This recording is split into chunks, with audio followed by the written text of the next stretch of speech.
রাসূল সাল্লাল্লাহু আলাইহি সাল্লামকে জিজ্ঞাসা করা হলো, আল্লাহর নবী, একজন স্বামী স্ত্রীর উপরে কি কি দায়িত্ব পালন করবে, কি করতে পারে একজন স্বামী তার স্ত্রীর? এবার আপনার পালা আসলো। তখন আল্লাহ রাসূল বলছেন, এক, আতেমা মাতায়েমতা, তুমি যে মানের খাও বউকে সে মানের খাওয়াবা। দুই, ফাকসুহা মাত্তাসাইতা, তুমি যে মানের কাপড় পরো বউকে সে মানের পরাবা। তিন, ওয়ালা তুকাব্বে, বউকে কটু কথা বলো না, বলেও কোনোদিন স্ত্রীকে গালি দিবেন না। অমুকের বাচ্চা, অমুকের বেটি, অমুক, মুখ খুলবেন না। এই ছেলে, তোমার স্বভাব পরিবর্তনের জন্য এসেছি, আল্লাহ তোমার স্বভাবকে পরিবর্তন করুক। হঠাৎ দিন রাত তো স্ত্রীকে গালি দাও কেন? তোমার মুখ খারাপ কেন অত? মেয়ে রাস্তায় পড়ে আছে, এ মানুষ অনেক দামি। কিছু বোকা মহিলার কারণে আজকে মেয়েদের অবস্থা এই।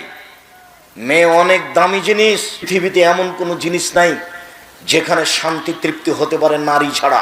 পৃথিবী এমন কোনো বিছানা নাই সেই বিছানায় শুয়ে শান্তি পেতে পারে মানুষ স্ত্রী ছাড়া। পৃথিবীতে এমন কোনো খাদ্য নাই যে খাদ্য খেয়ে মানুষ শান্তি তৃপ্তি পেতে পারে স্ত্রী ছাড়া। পৃথিবীতে এমন কোনো ব্যবস্থাপনা নেই যেখানে মানুষ শান্তি তৃপ্তি পেতে পারে স্ত্রী ছাড়া। স্ত্রী হচ্ছে পৃথিবীতে আল্লাহর পক্ষ থেকে দেওয়া শান্তি তৃপ্তির ব্যতিক্রম জিনিস। আল্লাহ তাআলা বলছেন, অমিন আইতিহান খালাকালাকুম মিন আনফুসিকুম আজওয়াজান লিতাসকুনু ইলাইহা, পৃথিবীর মানুষ, আমি তোমাদের পক্ষ থেকে তোমাদের স্ত্রীদেরকে সৃষ্টি করেছি যাতে করে তোমরা সেখানে শান্তি তৃপ্তি পেতে পারো। ও হলো শান্তির বস্তু, ও হচ্ছে তৃপ্তির বস্তু, ও হচ্ছে আনন্দের বস্তু, সর্ব ধরনের কল্যাণের সুবিধার বস্তু ও। তাহলে তুমি গালি দাও কোন লজ্জায়? তোমাকে তো আমি বলেছি, জীবনে তুমি কোনোদিন বলবে না তোমার ঠোঁটটা মোটা।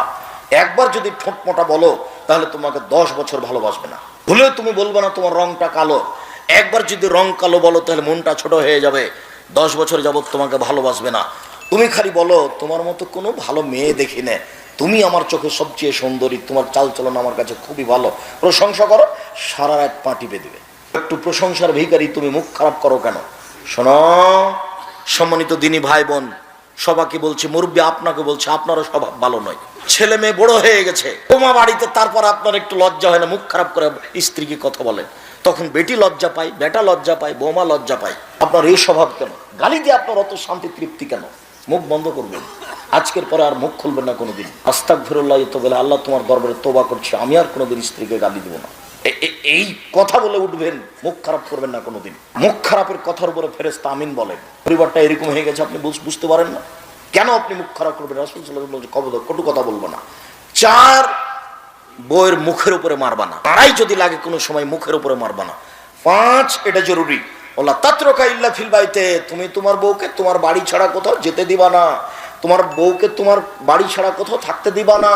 ও চাচির বাড়ি যেতে পাবে না, ও খালার বাড়ি যেতে পাবে না, ও ফুফুর বাড়ি যেতে পাবে না, ও মায়ের বাড়ি যেতে পাবে না, জরুরি প্রয়োজন ছাড়া বাড়ি ত্যাগ করতে পাবে না।